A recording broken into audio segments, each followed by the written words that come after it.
श्री गणेशाय नमः। ओम श्री पुराण पुरुषोत्तमाय नमः। श्री शिव पुराण संहिता 2 रुद्र संहिता भाग 2 सती खंड अध्याय 7 से 10। संध्या की आत्माहुति उसका अरुंधति के रूप में अवतीर्ण होकर मुनिवर वशिष्ठ के साथ विवाह करना, ब्रह्मा जी का रुद्र के विवाह के लिए प्रयत्न और चिंता तथा भगवान विष्णु का उन्हें शिवा की आराधना के लिए उपदेश देकर चिंता मुक्त करना। ब्रह्मा जी कहते हैं, नारद, जब वर देकर भगवान शंकर अंतर्धान हो गए तब संध्या भी उसी स्थान पर गई जहाँ मुनि मेधातिथि यज्ञ कर रहे थे। भगवान शंकर की कृपा से उसे किसी ने वहाँ नहीं देखा। उसने उस तेजस्वी ब्रह्मचारी का स्मरण किया जिसने उसके लिए तपस्या की विधि का उपदेश दिया था। महामुने, पूर्व काल में महर्षि वशिष्ठ ने मुझ परमेष्ठी की आज्ञा से एक तेजस्वी ब्रह्मचारी का वेश धारण करके उसे तपस्या करने के लिए उपयोगी नियमों का उपदेश दिया था। संध्या अपने को तपस्या का उपदेश देने वाले उन्हीं ब्रह्मचारी ब्राह्मण वशिष्ठ को पति रूप से मन में रखकर उस महायज्ञ में प्रज्वलित अग्नि के समीप गई।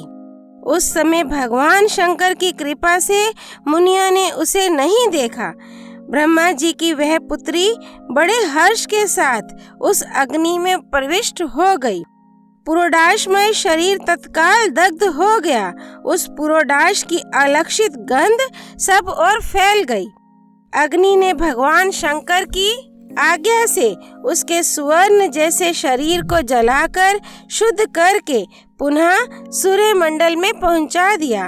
तब सूर्य ने पितरों और देवताओं की तृप्ति के लिए उसे 2 भागों में विभक्त करके अपने रथ में स्थापित कर दिया।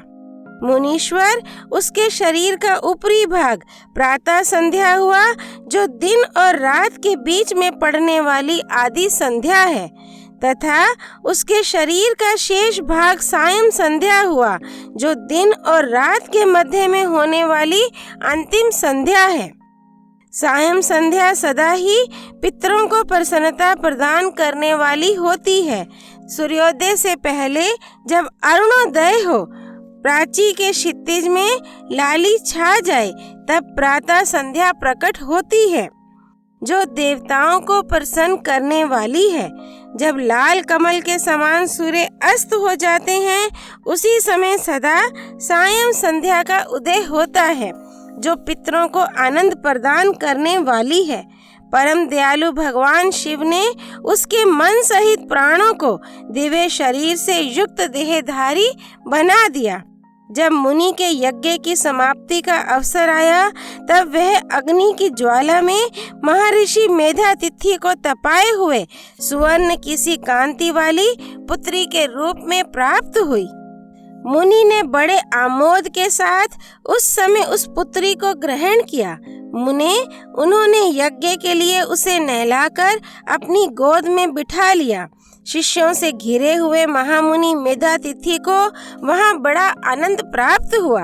उन्होंने उसका नाम अरुंधति रखा।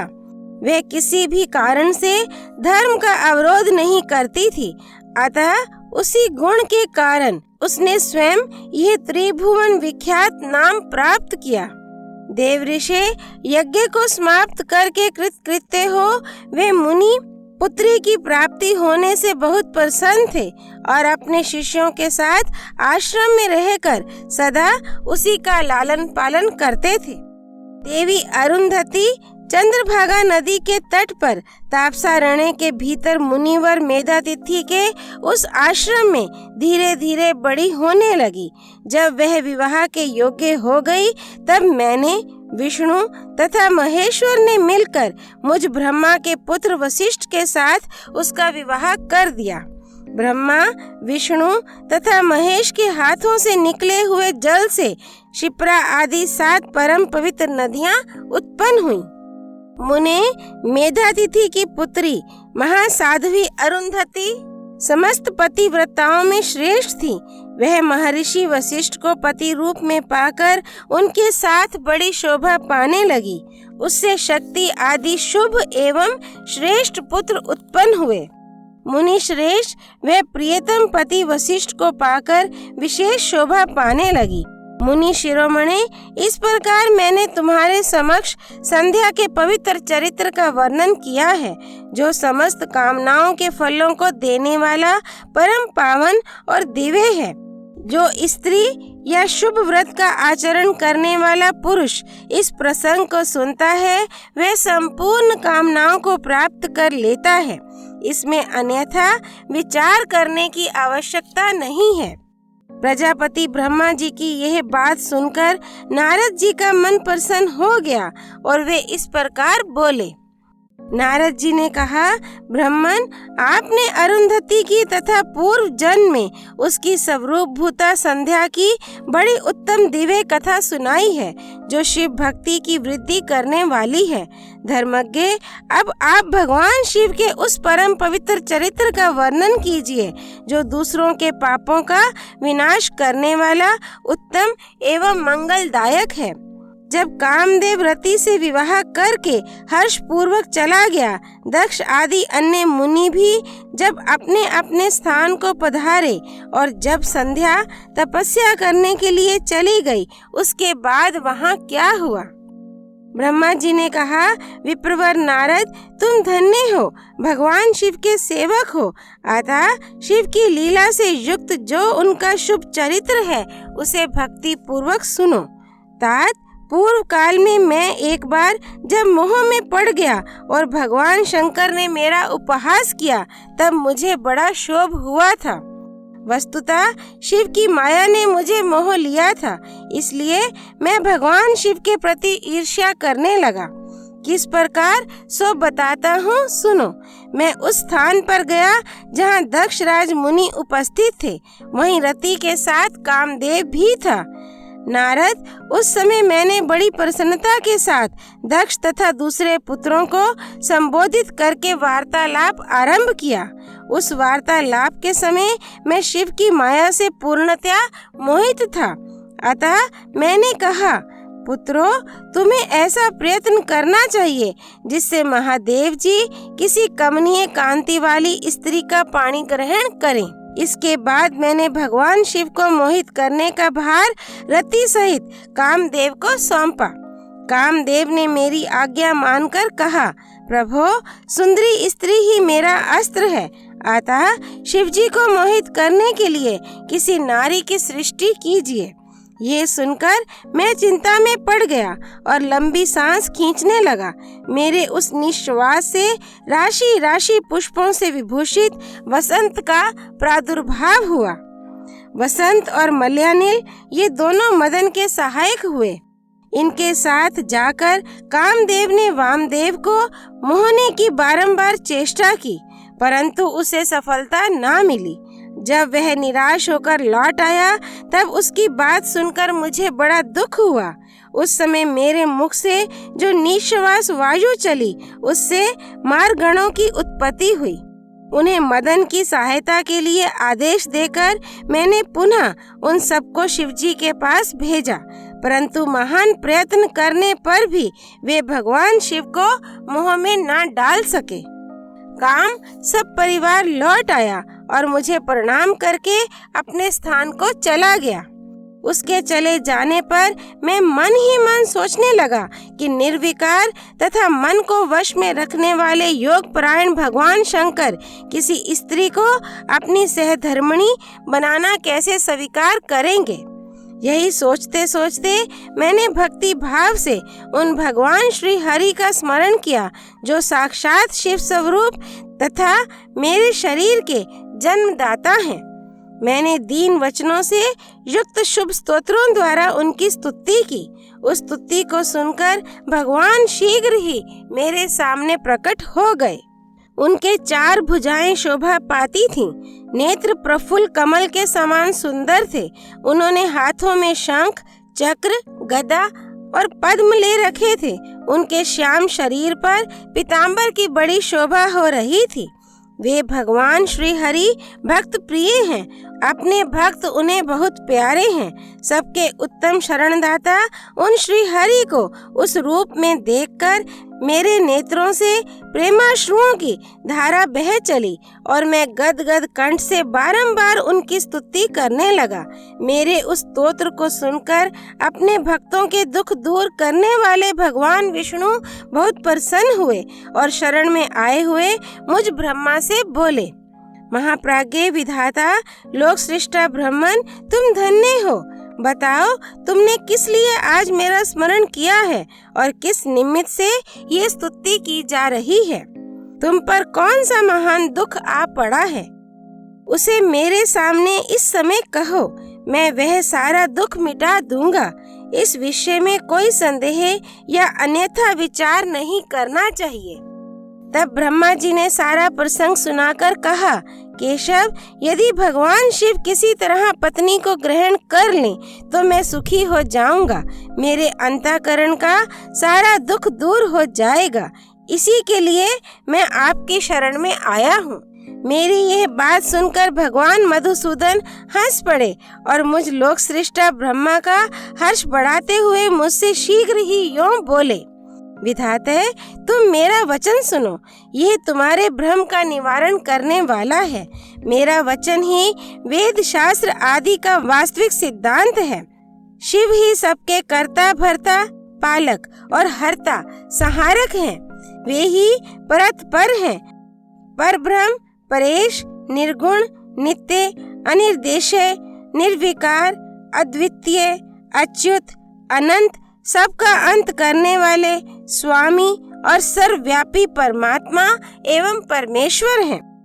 सृष्टि, पालन और संहार के कर्ता, तीनों गुणों को आश्रय देने वाले व्यापक ब्रह्मा, विष्णु और महेश नाम से प्रसिद्ध, रजोगुण, सत्वगुण तथा तमोगुण से परे, माया से ही भेद युक्त प्रतीत होने वाले, निर्ही, माया रहित, माया के स्वामी या प्रेरक, चतुर, सगुण, स्वतंत्र, आत्मानंद स्वरूप, निर्विकल्प, आत्माराम, निर्द्वंद्व, भक्त परवश, सुंदर विग्रह से सुशोभित योगी, नित्य योग परायण, योग मार्गदर्शक, गर्भहारी, लोकेश्वर और सदा दीन वत्सल हैं।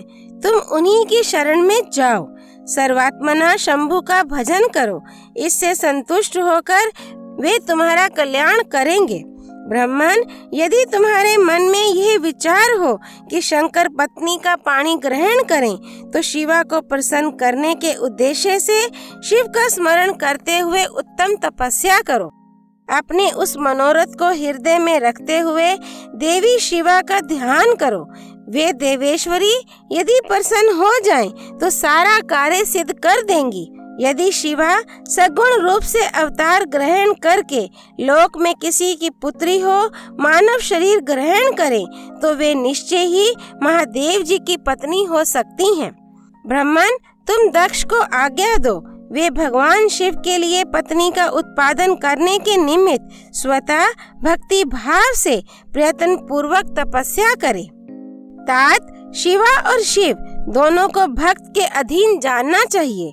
वे निर्गुण पर ब्रह्म स्वरूप होते हुए भी स्वेच्छा से सगुण हो जाते हैं।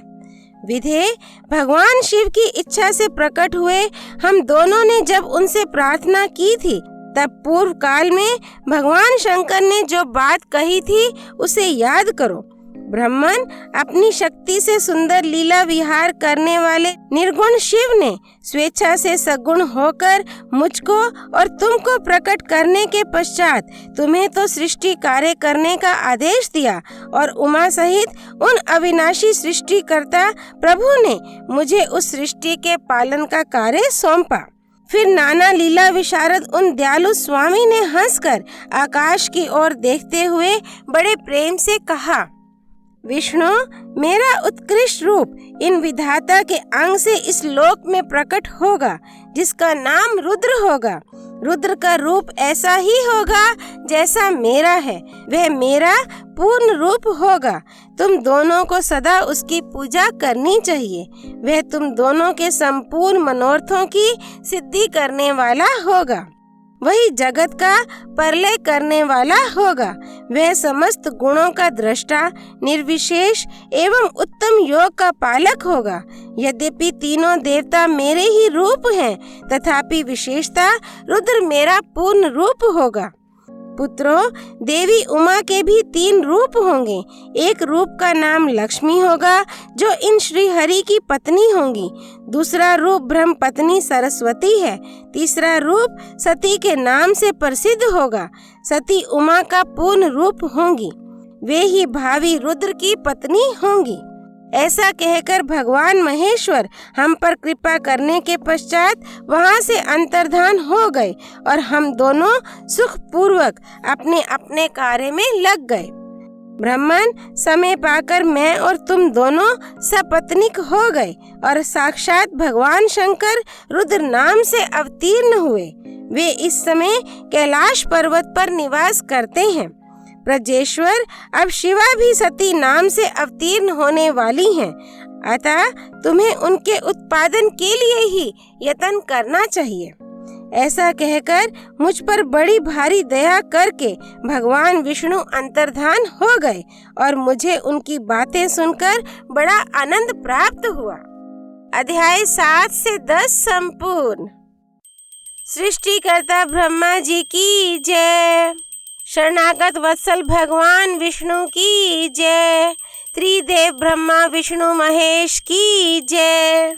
कैलाश पर्वतवासी रुद्र भगवान की जय। हर हर महादेव। श्री हरि अर्पणमस्तु।